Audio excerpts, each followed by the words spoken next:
Justin? Hey, Dan, when you went over the film of this one, was there anything you were able to pull out of it that made you feel better than maybe you did after the final whistle yesterday? Yeah, look, there's some guys that I thought stood out. There again, I thought as a whole, our special teams did some good things, which I alluded to last night. But defensively, Jalen Reeves-Maben, I thought played well. I thought Tracy played well. Offense, I thought Sewell did a nice job. Hawkinson did some good things for us. I thought Godwin stepped up on offense and also as a returner for us. And I thought Josh Woods, man, played outstanding on special teams. So, those were some real bright spots to this game. Those are the guys that I felt like really flashed. And I would say just as a whole, it did not go the way we wanted, certainly. But it wasn't a lack of effort when you go back and watch the tape. It's a lack of focus, details, fundamentals, and sometimes just a lack of attitude, if you will. It took us a while to get to 10, if you will. We hovered around the 2, 3, 4 area, and it took a while to get ourselves going and get a little upset and play a little bit more aggressive. Which ultimately, like I said, that falls on me. And maybe this plays into it. You guys had such a good run defense performance against the Rams a week earlier. This one, it felt like they're kind of blowing you guys off the ball, down after down. Do you attribute that to technique, energy, or was there something more to why they were able to have so much success on the ground? Yeah, a lot of it was technique. A ton of it. I thought we played pretty high. I think our gap integrity was not on point, like we knew it had to be against this team when they do all the read run stuff that they do. They certainly they found a chink in the armor and they just kept going back to it, which is a credit to them. And so, we did want to make them beat us with the run game, and they certainly did that. Now, that's not what we didn't expect to make them beat us in the run game with 236 yards. But yeah, we didn't hold up real good. We've done a really good job up front, really for the most part all year. We've built a wall in there, and we've been hitting the blocks, and I didn't feel like we hit the blocks. There's some things that at the second level we didn't feel those gaps real good. And you make the tackle, yet it's for a 5-yard gain. It was a lot of leaky yards. It just wasn't the style of play that I feel like we've played, that we felt like that we've been playing. It wasn't. So and then here's what happens when you're not able to respond offensively and they continue to run it and they get the ball back. And, after you get to run number 36, 37, 38, then some guys start freelancing a little bit. They're trying to make a play. So now you're jumping out of gaps because you're trying to do something, which that only makes it worse.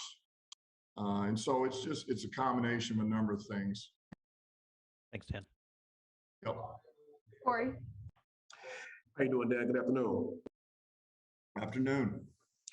In the past, you've talked about Bill Parcells, your former coach when you were with the Cowboys, and some of the lessons that he's passed on to you and your former teammates.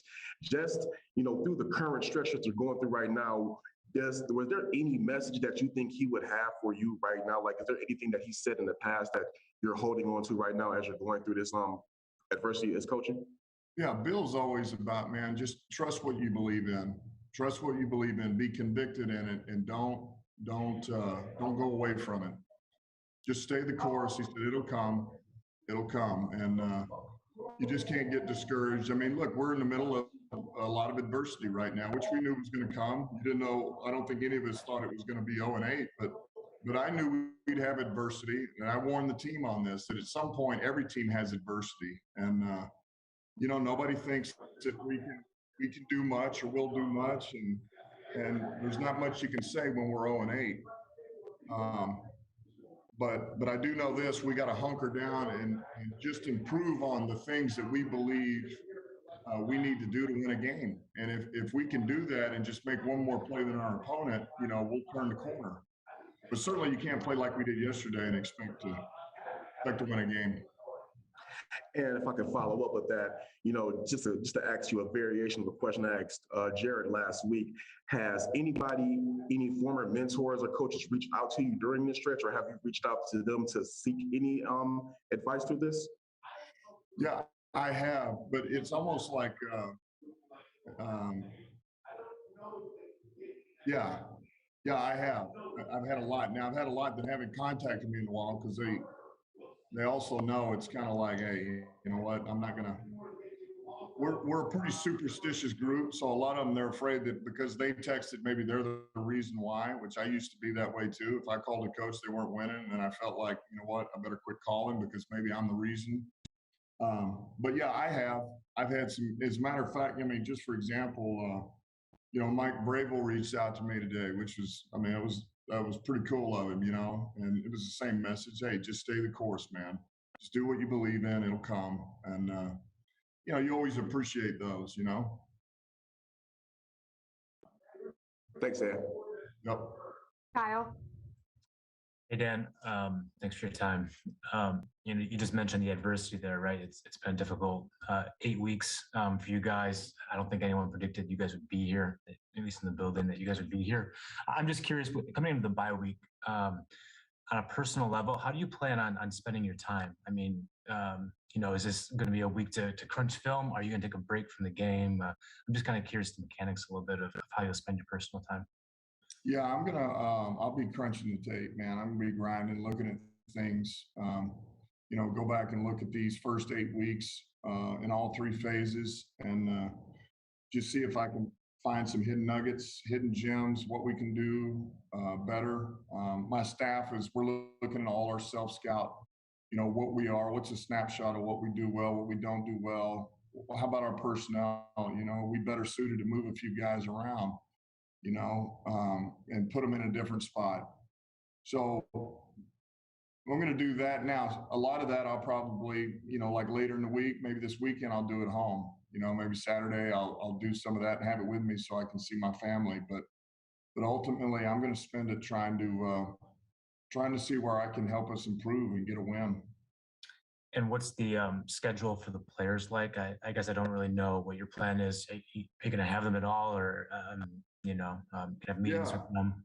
Yeah, we had them in today. They got a lift and a run, but they weren't with us. Tomorrow they'll be back in, and we'll go over the game with them, the Philly game, and then these guys, the veterans, the guys who played a lot, they'll be in a recovery mode, and I'm going to take the young guys out, and we're going to get a practice in about an hour, just move around, let them compete a little bit, see if we can just continue to develop them, and just O versus D. And then my plan Wednesday is to bring them back in for a half day, and we're going to practice for about an hour and 15, and it'll be practice, but it'll probably be more situational stuff too, so no pads. We'll get their bodies back, but yet they can run around, and because there's things we still got to work on, obviously.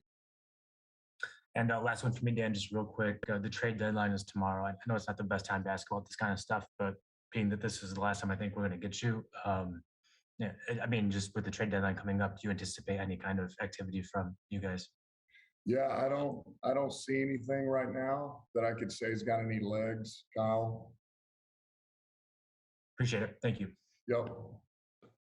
Dave.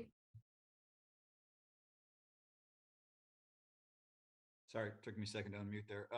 Well, just to follow up on Kyle's last question, how active will you guys be trying to find something that has legs with the trade deadline? I mean, are you in that mode where you think you can do something to help you get out of this rut? Or?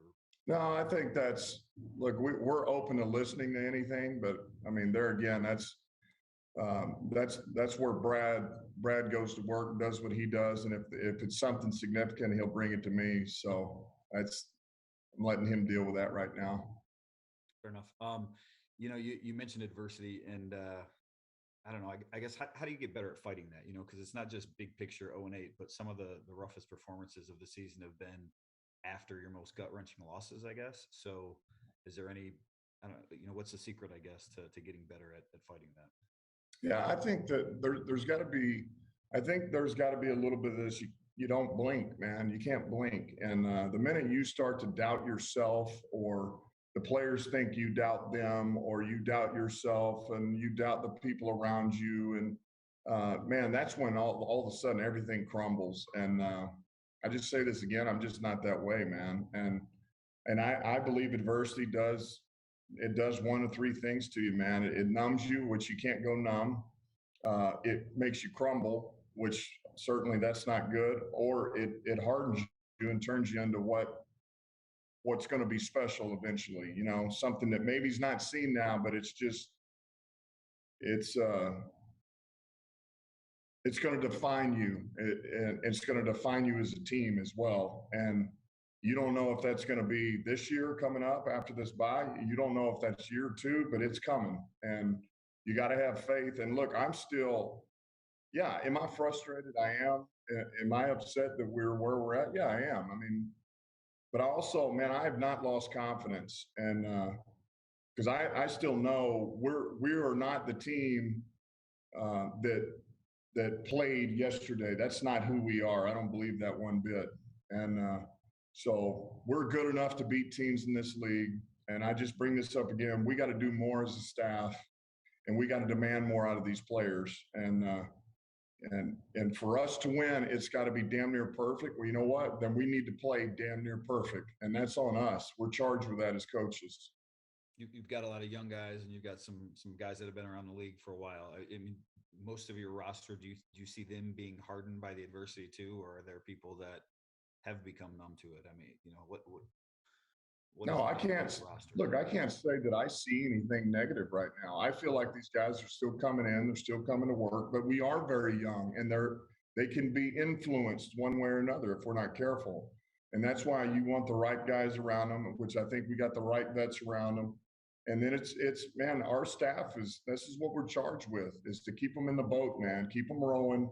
Just trust what we're doing. We're going to get to where we need to go, but we're not going to get there if you stop paddling and doing your job. So, um, you know, we just, there again, we got to clean up all the little details to what we are, our fundamentals, man, all the stuff that goes back to day one. And I know you guys have heard this, who knows how many times, probably the millionth time you've heard it, but it's the truth. And if we don't get better at all the little stuff and all the little details, and then we won't go anywhere. Those are the facts.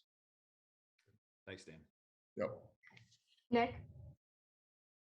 Hey, Dan. Hope you're well. Question about a guy that's been paddling pretty good for you, Jonah Jackson. I know when you guys came in, I'm curious what your eval on Jonah was when you got here versus what you've seen from him through 8 weeks now, because I mean, he's been on pretty good, and a lot's changed in there for him, you know, so far. Yeah, Jonah was one of the guys that stuck out to me when I first turned on the tape to take this job. He popped right off the tape. You know, I was pretty intrigued by him. I love the way he played. You know, he's powerful. He's strong. He's a finisher. You know, and watching him next to Frank, it was just, it was good. And then at the time, I didn't realize that he was a rookie, you know, because I just tried to watch it with open eyes. And so I'm like, okay, that's pretty good. So I can tell even from that time that he's grown. He's becoming a better player. He is developing the way you want for a second-year player. You know, and he's one of those guys that would fall into that bucket when you talk about these young guys, the guys we've drafted or rookie free agents, and these second-year players. You know, him being one of them that you feel like has really, you know, begun to improve. So I like where he's at. You know. And he's just got to keep going, because he's going to be a steady force for us, I believe, for years to come. Thanks, Dan. Yep. John? Hey, Dan. Good afternoon. Afternoon. I'm just wondering, because quarterbacks tend to be interesting individuals, interesting characters.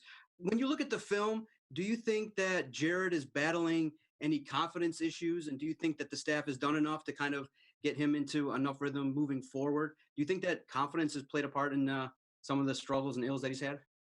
No, I don't feel like he has confidence issues. You know, Look, all in all, I thought he did some pretty good things yesterday. Like I thought he made some really good throws. Certainly we went to Hawkinson a lot. They rolled down to Swift quite a few times. We never could quite get him going in a rhythm. So, but no, I don't feel like he lacks confidence. And John, back to your question about are we doing enough to help him? That's one of the reasons why I want to dive into everything. My staff is this week. It's one thing to try to solve these issues within the week, getting ready for a new opponent. But sometimes when you can just step back and look at the totality of these last 8 weeks and where we've been and where we want to go and who our best personnel group on the field is, it just kind of it helps you get a better snapshot of what's going on. And so I'd like to think that we can find better ways to get Jared Goff in a rhythm. And I just had a quick one about fan attendance. I don't know how much you pay attention to that, but attendance at Ford Field has been down this year. Are you concerned at all in any way about fan apathy as the season progresses and maybe through this toughest portion of the rebuild? No, I'm not. Look, I don't. Look, I get it, and when you don't win a game and you're 0-8 and you've lost at home, that's I can't. I'm not going to be upset with that. I understand, and my job is to try to find a way to help us win so that they want to come watch a winning product. And so that's what I'm charged with, is helping these guys on this team, get a win. And if we do that, then everything else will fall in place. Winning solves a lot of issues, as we all know. Appreciate it, Dan. Thank you so much. Yep. Chris. Hey, Dan, I guess you kind of hinted at this a little bit, but how do you balance, needing to make sure this team is in the best space to compete week to week versus trying to take the long-term view of this and knowing that it's going to be, more than this year and maybe into next year before this sort of looks the way you want it to? Well, I think they're kind of going hand in hand a little bit. I mean, for example, we've been rolling in some young guys that we think can potentially help us, but we won't know unless they get an opportunity. And maybe they are the best half of the job at the time. That Brock Wright, he got an opportunity. Jalen Elliott got an opportunity. There's a number of guys that we've been getting up and going. We brought up Kramer yesterday. He didn't play very much, but we got him going a little bit. And so, we got Cornell up a week ago, Deshaun Hand back up. We've been going through every corner that we have on this roster, pretty much. So I feel like we're learning a lot about all our guys, whether it be practice squad or on the roster, as to, hey, man, maybe somebody's going to step up in there and make a play, or it's somebody we think can help us not only this year, but maybe next year too. And it's just kind of fallen in line that way a little bit with where we're at. So it's not entirely a bad thing. I hope I'm answering your question. Yep. Thank you. Yep. Yeah, and last one. Hey, good morning. Good afternoon, Dan. Nice to see you. Yesterday, Tracy Walker was really kind of the first player who uttered 0-17, saying we have to fix it, or we're going to be 0-17. How do you address that with your team? Is that something you want to nip in the bud? Do you use it as a, if we don't, then kind of thing? Just how do you manage that? Yeah, look, we're 8 games in, and we got 9 to go. And so the focus has to be on really what we've talked about every week, minus the mistakes, is, man, all we got to do is put all our effort, focus, attention, detail into this game, the next one, and finding a way to win the one that's right in front of you. That's all we got to focus on. And if we'll do that and not worry about, well, we got 9 games, we're going to lose 9 games and we're 0-17. Like, you can't think like that. And we're not going to let them think like that. All we got to worry about is, man, how do we go into this game, for example, in 2 weeks and we beat Pittsburgh? What do we have to do to move the football, score touchdowns? How do we limit their explosive plays? How do we shut down this running back? Like, special teams, how do we gain an advantage? That has got to be our sole focus. That you can't think of anything else. Thank you. Mm-hmm. Okay, thank you, Coach. All